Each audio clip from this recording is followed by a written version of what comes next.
I took to Twitter throughout Tuesday to answer fan questions about the Oregon Ducks. You can find all of them using askfentress. Here are some of the best ones as Oregon prepares for WSU this weekend. Yes and yes, Ducks benefited from the right system in right era. Still, they can win big again. But I would expect consistent dominance. Askfentress at askfentress October 4, 2017 lol. Yeah? But what the heck? 93, askfentress at askfentress October 4, 2017 It appears to be that way. I'm amazed by that line. WSU is undefeated and just beat USC. Oregon minus Herbert. Other injuries. It's odd. Askfentress at askfentress October 4, 2017 I believe the new staff has done a great job and that a staff that went to the national title game indeed could have turned things around. Askfentress at askfentress October 4, 2017 Not at all. And we will see about the defense as it plays some real offenses starting this week with WSU. Askfentress at askfentress October 3, 2017 Yes. This is a very young team and a very good recruiting class is on the way. The program is headed in the right direction. Askfentress at askfentress October 3, 2017 Good one. I'd say home against Utah and at Stanford. Askfentress. Askfentress at askfentress October 3, 2017 Viva Las Vegas. Askfentress at askfentress October 3, 2017 I don't like the matchup. Falk doesn't make any mistakes and the Ducks have some young DBs that could struggle. WSU should score 40. Askfentress at askfentress October 4, 2017 If they can keep Herbert healthy then yes. He is a championship talent. Askfentress at askfentress October 4, 2017 Academic issues prevented him from being admitted. Askfentress at askfentress October 4, 2017 No. I like the aggression. However, it has come against mostly weak passing games.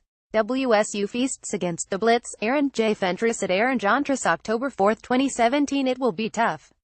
The defense had better come through in a big way against Besto faced and UO must rush for at least 275 yards. Askfentress at askfentress October 4, 2017 Ali likely to start this week.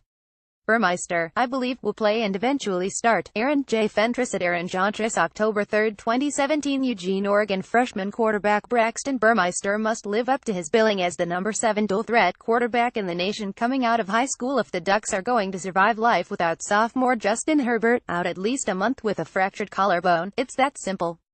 The problem is, that's a tough ask, asking any freshman quarterback, regardless of perceived skill set, to perform at an elite level in year one is for the most part unrealistic. Few have met such expectations. Equally as unrealistic is asking redshirt senior Taylor Alley to suddenly deliver as a starting quarterback when last year he was moved to wide receiver because he had struggled playing quarterback at this level. So, as the Ducks 41-11 PAC-12 embark on this journey without Herbert starting on Saturday with number 11 Washington State 50-20 at home, they do so with an experienced but limited senior and a talented but promising freshman. What could possibly go wrong? The solution is to shrink the playbook as much as needed and get Burmeister onto the field either as the starter or as the backup, but make sure Burmeister plays. He is the more talented of the two. Let that flourish. At the very least, he will have gained that much more experience moving forward. Rather than burning his red shirt to play backup to a guy in Alley who is only playing quarterback out of necessity, maybe Oregon gets lucky and Burmeister plays like Herbert did last year when he started his first game at this exact same point in the season. We already know what Alley, great person by all accounts who worked his tail off to earn a scholarship after walking on at his hometown university, is all about as a quarterback. Former UO coach Mark Helfrich told us during the spring of 2016 when he moved Alley and former quarterback Jeff Locke, the backups to Vernon Adams Jr. in 2015, to wide receiver behind transfer Dakota Prukup, 4-star recruit Travis Johnson and 3-star recruit Terry Wilson Jr. The move stated clearly that Alley was, at best, the No.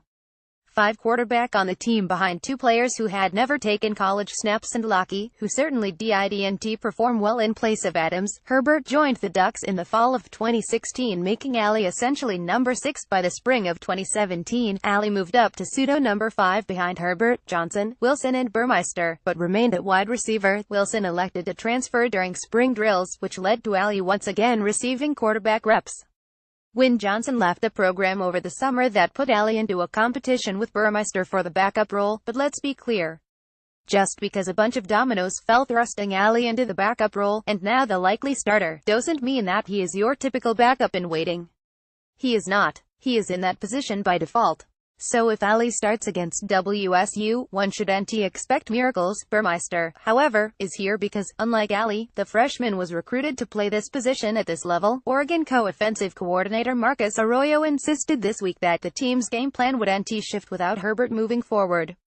Arroyo said he has worked with both Ali and Burmeister to always be ready. We've made the room very aware, and I've been doing this a long time, that all it takes is one play, and there it is, Arroyo said.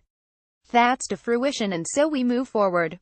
Yet, we saw the game plan shift against Cal when Herbert went down at the end of the first quarter. He had passed for 86 yards on 7 of 8 passing to that point. Ali threw for 41 yards on 9 of 13 attempts with 1 interception before going down with a concussion in the fourth quarter. Burmeister completed 1 pass for 4 yards in the final minutes. Those numbers represent a strategic shift of seismic proportions. This week, however, the staff will have a chance to formulate the game plans that best fit Ali and Burmeister against WSU's defense, ranked third and allowing 20.2 points per game. Advanced preparation will also help against the continuation of the heart of the schedule with games at number 24 Stanford, UCLA, home against Utah and at Washington up next. If Herbert is fortunate, he will return in time for a home game against Arizona on November 18th. Preparation should improve the overall production for both Ali and Burmeister, but neither will come close to matching Herbert's NFL-caliber passing abilities. The extreme variable in all of this is that Burmeister is a superior runner to both Herbert and Ali. Plus, the freshman has a live arm. Burmeister rushed for 3,449 yards and 68 touchdowns while at La Jolla Country Day High School in La Jolla, Calif. That's in addition to the 11,512 yards and 127 touchdowns he threw for with just 33 interceptions. Those are video game numbers, and although some have questioned the strength of the league he played in, the bottom line is that he had the skills enough to receive scholarship offers from a couple of dozen programs including Washington, Florida, and Arizona. UO coach Willie Taggart said Burmeister has come a long way since joining the team in time for spring drills last March. He has a better understanding of the offense and what we're trying to do, Taggart said. Burmeister has displayed, according to Taggart, greater confidence as his knowledge of the offense has increased. It's allowed him to go out there and play fast and execute, Taggart added. Arroyo said that Herbert's experience is the top asset lost when he went down. You can't put a price on that, Arroyo said.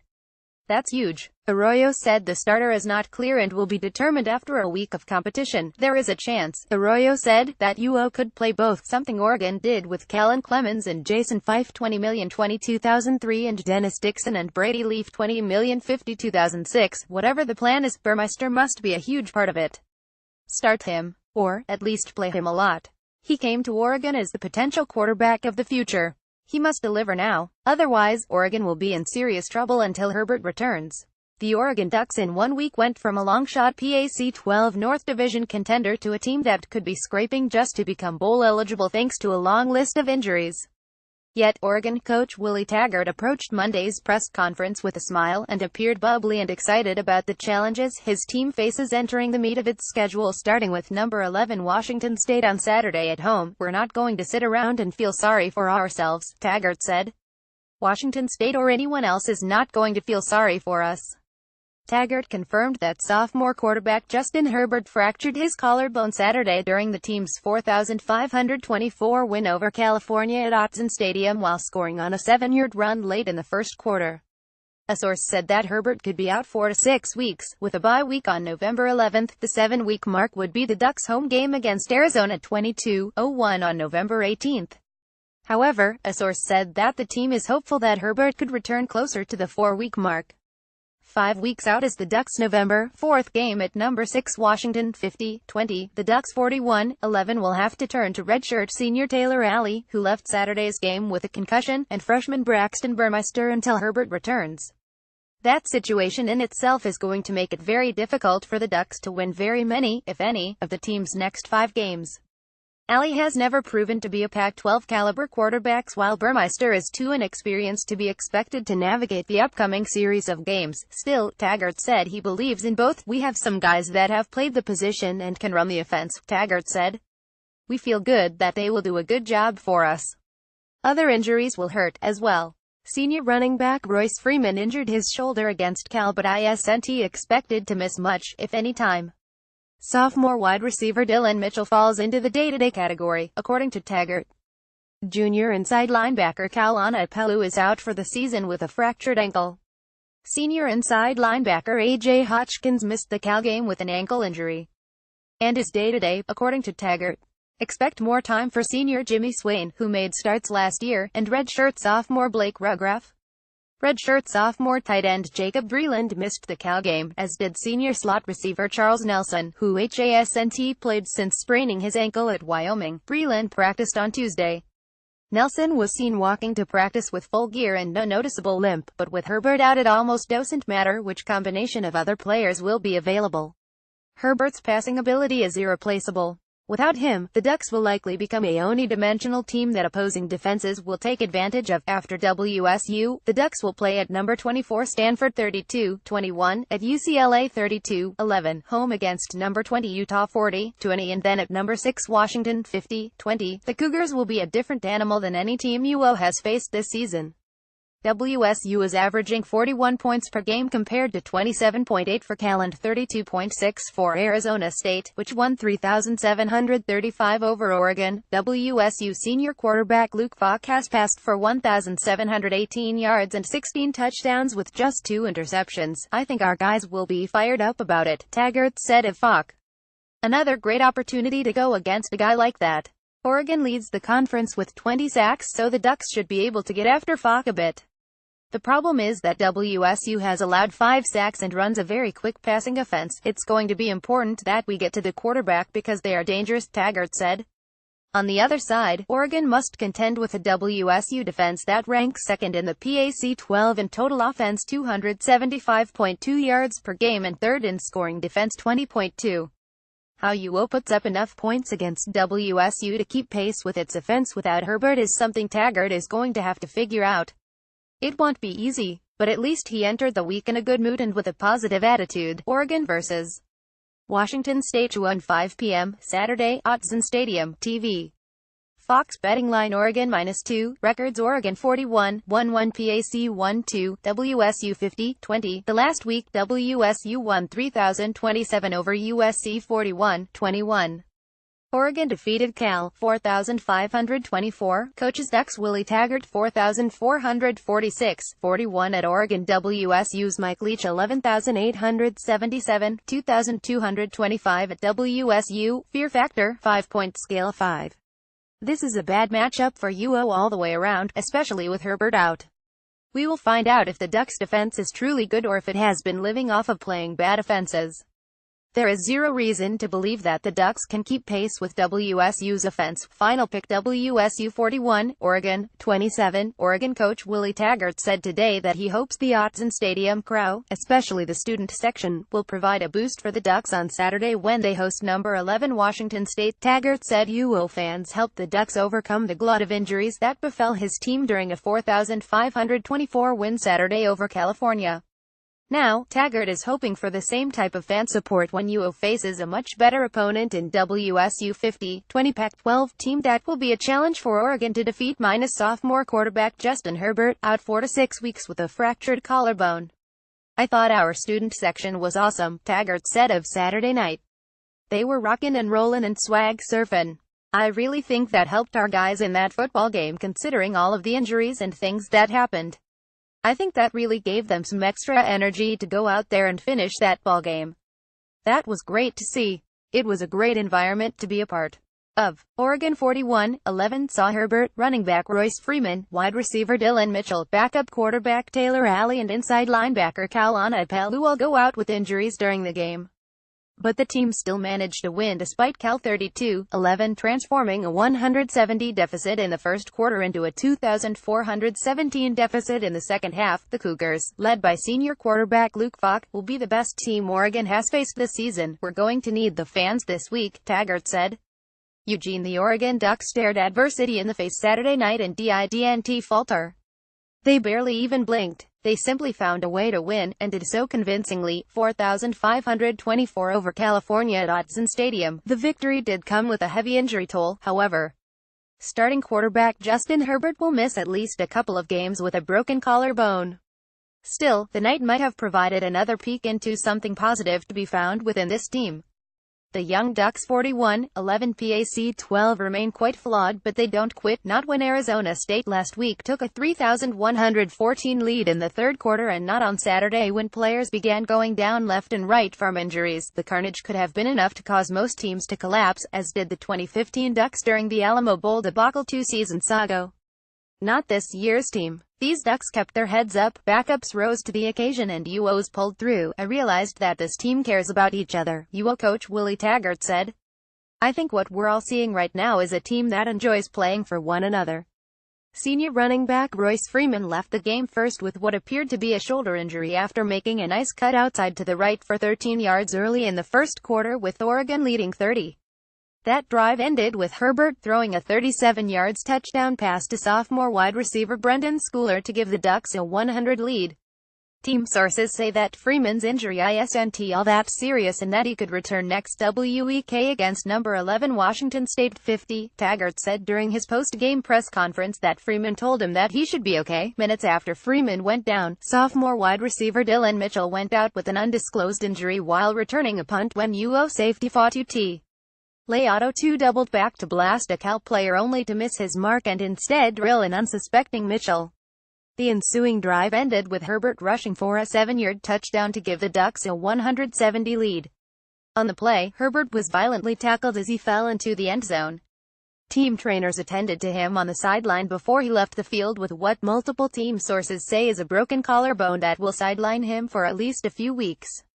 Oregon entered the game minus senior wide receiver Charles Nelson ankle, redshirt sophomore tight end Jacob Breland, freshman safety Nick Pickett knee, and senior inside linebacker A.J. Hotchkins ankle. After Herbert went out, the Ducks offense took a nap. After gaining 159 yards of offense in the first quarter, the Ducks managed just 32 in the second quarter. Cal 32-02 finally scored and make it 177 at halftime. Suddenly, a once seemingly sure victory became precarious for UO. The Ducks figured things out by the second half, found their resolve, and turned the game over to the offensive line and the defense. You just have to really just keep going and try not to skip a beat, redshirt sophomore center Jake Hansen said. It seemed like everyone was going down. Cal trailed 2,417 early in the fourth quarter before the defense really clamped down. Oregon held Cal to 8 yards rushing for the game, sacked Golden Bears quarterback Ross Bowers 7 times and had 11 tackles for loss. With everybody dropping like that, we just figured, hey, we're losing people, but somebody has to step up, junior defensive end Jalen Jelk said. The offense rushed for 126 yards in the third quarter alone and would end up with 308 on the day. Running well became a must after Herbert went out. It was good to see our offense able to run the football like we did, Taggart said.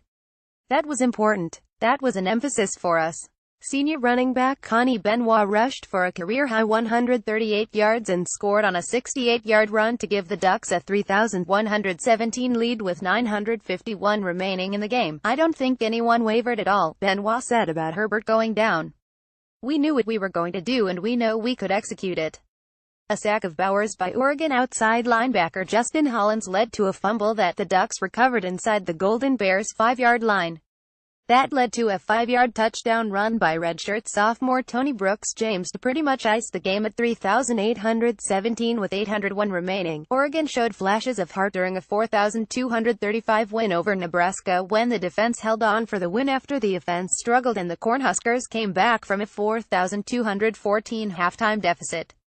Last week at ASU, the Ducks looked awful in the first half before coming back to take a 3,534 lead after trailing 3,114 in the second half, but the Ducks were unable to hang on and lost 3,735. On Saturday, UO did lead all game and Cal doesn't have a very good offense. Still, the Ducks entered the game with several key players out and watched 3 more impact players leave the game.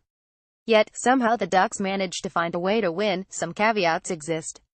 Oregon committed 10 turnovers for 110 yards, with most coming in the second half.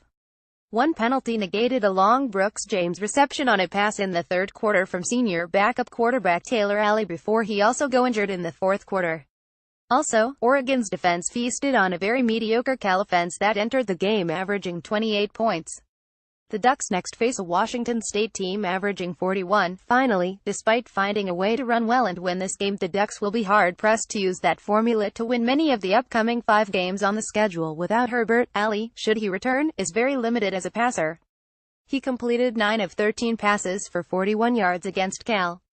Freshman Braxton Burmeister, who replaced Ali when he went down, is a mystery but should NT be expected to replace Herbert. After WSU, the Ducks play at number 24 Stanford 32-21, at UCLA 32-11, home against number 20 Utah 40-20, and then at number 6 Washington 50-20. The Ducks will need to be strong on offense to defeat any of those opponents.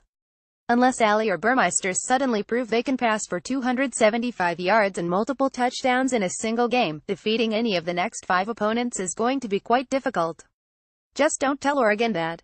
The Ducks believe in themselves too much to listen to what they can't do. After Saturday's game, the team could be heard celebrating in the locker room. That level of enthusiasm will be needed if Oregon is going to able to ride up these difficult injuries. We always say around here, winning is living, and I think that's what you heard in there, Taggart said.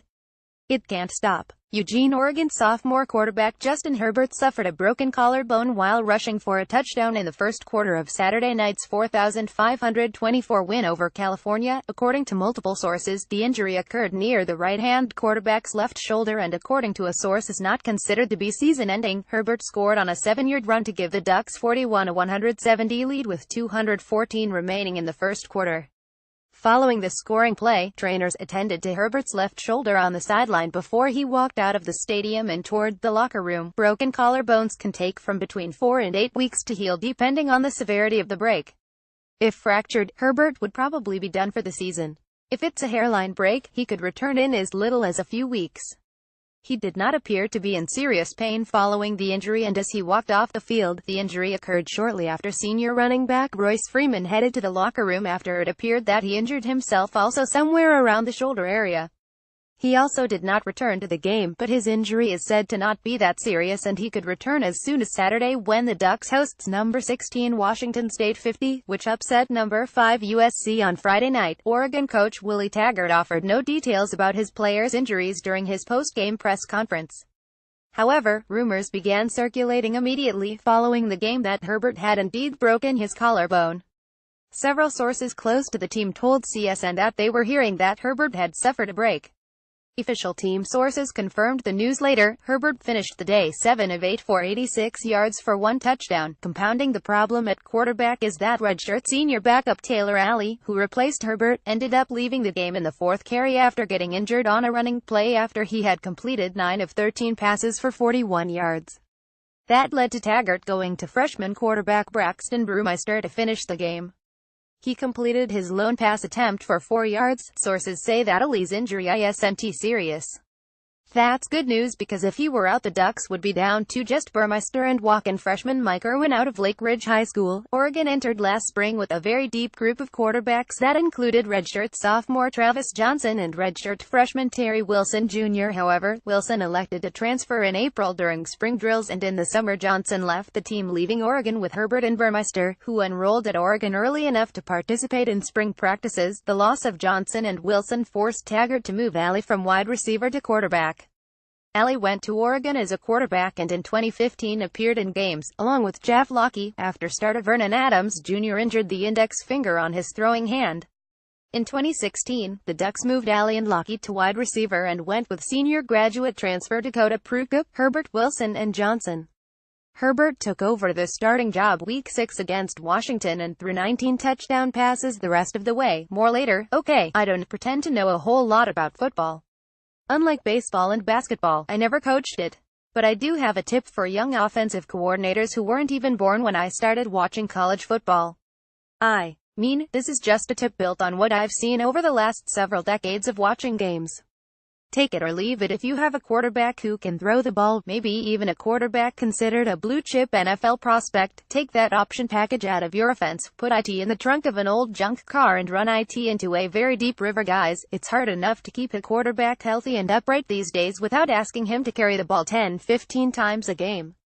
You know better than I do that defenses are going to see a target on his back, a way to take your most important player away from you. I've written about this kind of thing before and I usually get a bunch of people telling me, you can't put bubble wrap around these guys. It's football and people get hurt. Yeah, they do. But why increase the chances of that happening? My goodness, even big strong, tank-like running backs like Royce Freeman have trouble getting through a season without an injury. Most quarterbacks just aren't built to withstand the pounding. Nor should they have to take that abuse. They're too important. And honestly, it's possible to run an effective offense without some sort of option that includes the quarterback running the ball. Take a look at your TV on Sunday. The pros have no trouble doing it. Oregon lost 2 quarterbacks Saturday night and obviously, Justin Herbert is going to be impossible for them to replace. For what a short run to the end zone that any one of 3 or 4 Duck running backs could have accomplished. It made me sick to see Herbert hurt on such a play. What a waste. The guy's future is not as a runner. His team's future is not with him running the ball. You can get along without that play and the entire option attack, particularly if your offensive line is as good as people say it is. But you can't get along without Herbert, at least not nearly as well. And don't get me wrong, it's not just the Ducks who do this. It's a virus all over college football. No, you can't put bubble wrap around your quarterback. But you can ask him not to run the ball unless he has to avoid getting tackled. And don't play him with a big lead late in games, either. Because he's that valuable and you're soon going to find that out. The Oregon Ducks rebounded with a win Saturday at Autzen Stadium, but it came with a cost, as the Ducks improved to 41 with a 4,524 victory over California 32. They saw senior running back Royce Freeman and sophomore quarterback Justin Herbert leave the game in the first quarter with injuries. Neither returned to action. QB, best RB, best 2 WRs and best TR out with injuries for Oregon. This is turning into 2016 all over again. https://t.coik.ojw, Aaron J. Fentress at askfentress October 1, 2017 UOs Herbert and Freeman leave Cal game during first QTR. Go Ducks up 170 https://t.cozy4w8pezpic.twitter.com Ernst Chimforla, Aaron J. Fentress at askfentress October 1, 2017 Oregon's night so far update. Herbert questionable, Ailey injured in locker room, Royce Freeman questionable, Dylan Mitchell questionable, Tyree Robinson ejected, Apelu injured, Burmeister redshirt burn. No more QBs on the bench. Kevin Wade at Quaidsy's October 1, 2017 walk-in quarterback Mike Irwin would have likely played had freshman Braxton Burmeister gone down after he replaced backup Taylor Alley, injured in the fourth quarter. Box score. Stay tuned for injury updates and more throughout the evening. Eugene, Oregon senior running back Royce Freeman and sophomore quarterback Justin Herbert left the field and headed toward the locker room during the first quarter of tonight's game against California at Autzen Stadium. The pair never returned to the game. Freeman gained 13 yards on a run to the right side and then immediately left the field favoring his shoulder. A few plays later, Herbert threw a 37-yard touchdown pass to Brendan Schooler to give the Ducks a 100 lead. After the touchdown, Freeman could be seen walking out of the stadium. Freeman's return was originally announced as questionable. On Oregon's next drive, Herbert scored on a short run in which he got hit pretty hard by a Cal defender. The touchdown made the score 170 UO. Shortly after scoring, Herbert could be seen walking through the tunnel toward the Ducks locker room. Freeman left the game with 51 yards on 6 carries. Herbert is 7 of 8 for 86 yards for 1 touchdown. The Ducks led 177 at halftime, but gained just 32 yards in the second quarter after amassing 159 in the first quarter. Oregon led 3,117 midway through the fourth quarter after senior running back Connie Benoit scored on a 68-yard run. Oregon senior wide receiver Charles Nelson will not play tonight when the Ducks 31 host California 31 at Autzen Stadium, according to sources. Nelson, who sprained his right ankle 2 weeks ago during UO's 4,913 win at Wyoming, missed last Saturday's 3,735 loss at Arizona State 23, lost today at Stanford and was seen this week still wearing a walking boot. How long Nelson will be sidelined remains unclear, but indications are that his return is not imminent. Oregon hosts number 16 Washington State 50 next week. The Cougars upset number 5 USC last night by the score of 3,027. Oregon clearly missed Nelson last week at Arizona State. UO started sophomore Brendan Schooler in place of Nelson and he managed to catch just 2 passes for 27 yards. Regular starters, sophomore Dylan Mitchell and freshman Johnny Johnson 3 have been steady, but neither has demonstrated the consistency and playmaking ability that Nelson has delivered for 4 seasons with the Ducks. Nelson ranks second on the team with 15 receptions and first with 243 yards. Mitchell, Johnson and Schooler are not ideal slot receivers in Coach Willie Taggart's offense. but freshman Darian McNeil has struggled thus far, and junior Taj Griffin only recently moved to receiver after coming to Oregon as a running back. Both are listed as Nelson's backups on Oregon's depth chart. Oregon's young receivers dropped several passes against the Sun Devils and at times ran routes incorrectly or were not aligned properly. All typical mistakes for young receivers. Nelson was clearly going to be a go-to receiver for sophomore quarterback Justin Herbert and was on pace to make roughly 60 receptions this season before his injury.